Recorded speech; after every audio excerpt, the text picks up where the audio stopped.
大家好，今天我们来分享全网科技烂这边接触到的 VPS 回程线路最好的几家，跟大家分享一下。那这一块呢，包含了大带宽的、小带宽的、建站的各种的都会网罗，好吧？咱们按顺序来一个一个来。首先的话就是我们的亚马逊云不管你是用光帆还是 EC2。这两个都是可以的。光帆的话3个月免费 ，EC2 是1年免费。EC2 的话更适合建站，而且更适合 SSH 连接，但是它的流量是比较小的，它流量只有100G。光帆的话1个月会有1T、2T， 3个月用完以后，你可以去搞那个3.5刀的，是比较划算的。还有我们的大厂其实对国内回程都是比较友好的。微软云的 AZ100 是可以白嫖的， AZ200 是拿信用卡可以白嫖的，这个大家都可以去了解一下。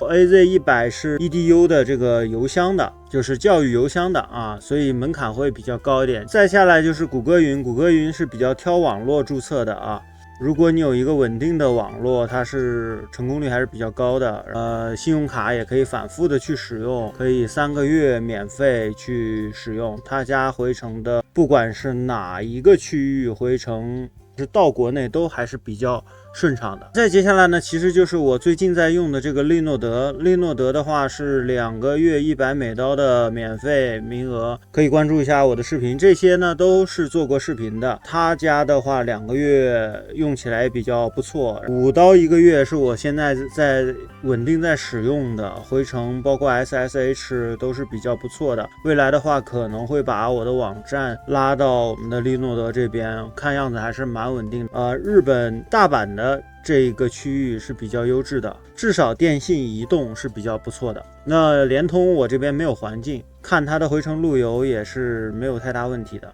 微点 PS 呢，它是一直都还不错的日本软银，当然也会在某一些时段会炸掉，但是相对来说长期使用还是可以的。但是他家换 IP 的话可能要8刀，他家的被打以后会进黑洞24小时。我之前的网站就在他家被小伙伴压测，发现远站 IP DDoS 攻击导致黑洞这个是有一段历史的。斑瓦工的话是一直常青树，一直对于 CN2GIA 是比较执着的小伙伴都可以去关注的养老的一种手段它的回程 SSH 连接包括回程的带宽也都是相对比较大的，无法白嫖的这类的厂商中间的这个线路还是目前看是最优质的。其次就是这个 DMIT， 它虽然是斑瓦工的上游，但是知名度呢可能没有斑瓦工那么高，但是随着科技烂的体验包括一些介绍，那大家对他家的印象也都是不错的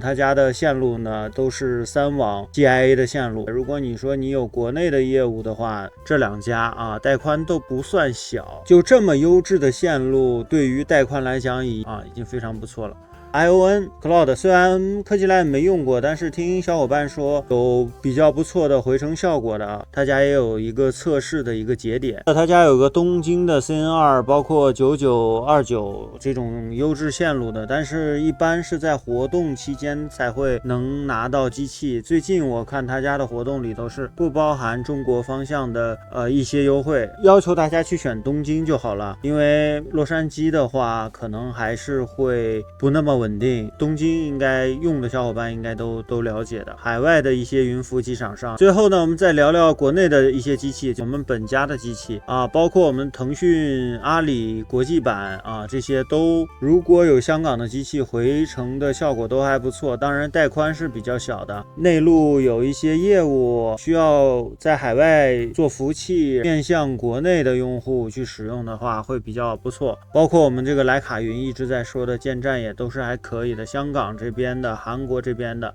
它都有一定的优惠大家可以去了解一下。整体上来讲，香港这个区域呢是一个比较多事之秋的地方，会有一些波动是比较正常的一个状态。狗云对我来讲，他家的机器是上游阿里云的，对于3网的小伙伴呢都还可以。之前我也做过测试，他家是国内会有重庆的机器，国内的一些云服务器厂商的回国内这个效果都还不错，挑一下。像利诺德的话，你要稍微挑一下。当然，他家的退款的这个方式是我比较赞许的。你觉得如果速度上、网络上都不是特别理想，你就可以去调整。阿里云是用过国内的，售后的话会比较不错，大厂的售后都没有什么太大问题。那你说你国内的想怎么用，其实也都是可以用的并不是说一定管你管得特别严啊之类的，关键是看你干什么。那这就是两个部分，一个海外的，一个国内的云服务器厂商回国优质线路的一个总结